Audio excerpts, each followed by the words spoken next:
everyone? Morey Croson here, and we have a brand new breakdown for you today. It's going to be on Christophe Lemaitre, the sprinter from France, and this is going to be a really great video because it's going to be the start from the behind view. It's taken me a long time to be able to find a top sprinter that has this view, so it's going to be super informative on helping you in improving your start. As always, if you like the information, go ahead and click that thumbs up down below. Subscribe to the channel if you haven't already, and if you have any questions or comments or anything like that, you can go ahead and leave those down below. We'll hop in the video right now.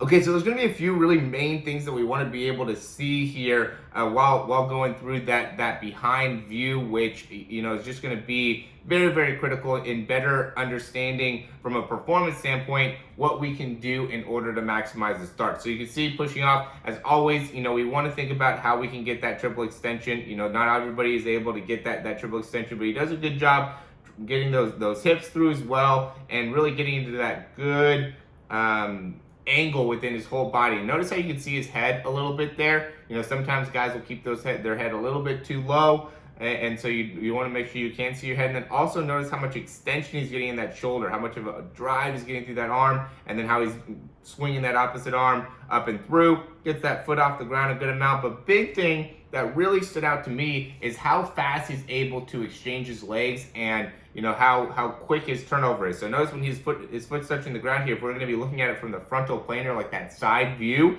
his knees are basically even when that foot is touching the ground. And so for it being such a more horizontal movement, he's actually getting a good amount of kind of vertical force here as he's going. So you can see that foot's touching the ground, boom, and the knees are basically, that front leg is a little bit in front, but not too much so. We have a bit of a side bend going on within the spine, all kind of normal stuff that we're seeing.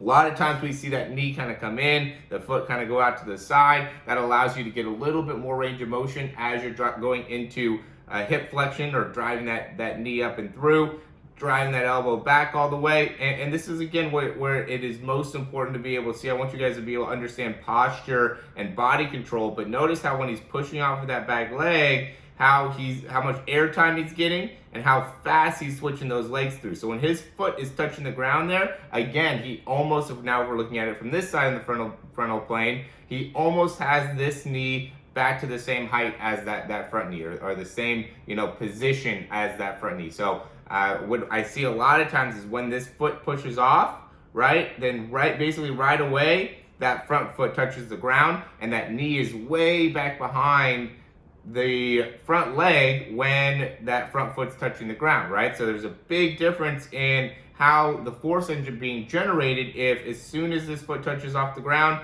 then this foot touches the ground, because that makes it so now your foot contact time ends up being a lot longer. And when we're getting into the start and how to maximize your start, the big thing is how can we get you to minimize the foot contact time as fast as we can. And the big way to be able to do that is to be able to get that back leg through sooner, to make it so now when you land, you're going to be at a lot better center of mass, a lot better center of gravity, and that heel, if that heel can be higher up, that will make it so now when your foot touches the ground, you'll be able to then transition right back off very quickly. So what we see is that when people land here and the heel is closer to the ground, that's going to make it so you have a longer foot contact time during the start, Obviously, when you're on the top end speed, that's more normal, is you're going to be landing with your foot, not obviously in such a high angle here, and you could still maximize that foot contact time. But when you're starting, it's very important to have that heel really high up, and he's not overdoing it with that foot position,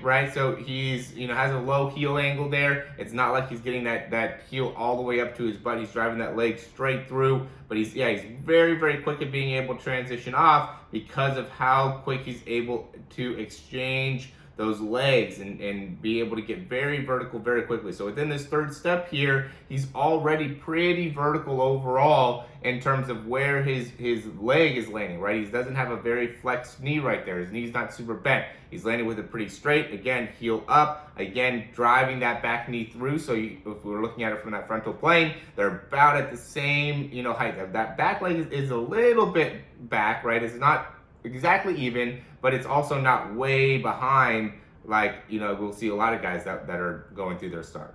All right, so again, you can look at some of the body position stuff. That's important as well. You don't want to end up being too flexed. You don't want to be too straight up. You want to be able to maximize the extension within the arms.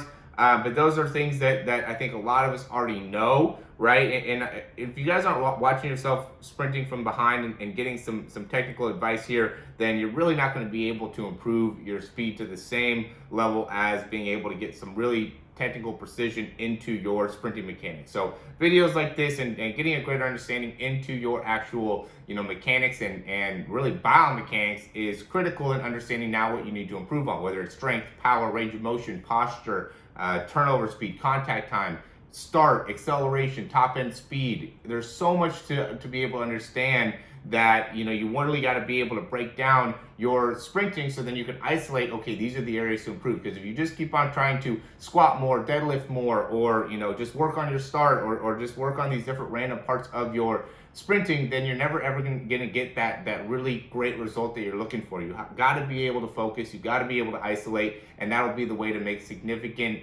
improvement in the shortest amount of time. All right, as always, guys, thanks for watching the videos. If you have any questions or anything like that, check out the description. We have a lot of different resources for you guys to be able to improve from a sprint perspective. As always, I highly recommend you joining some of our programs here. We got a lot more people that have been joining here in the last few months just because of everything going on with COVID, and really been seeing some great results from a sprinting perspective, and I'm excited to share them with you. But for now, as always, thanks for watching, and we'll talk to you soon.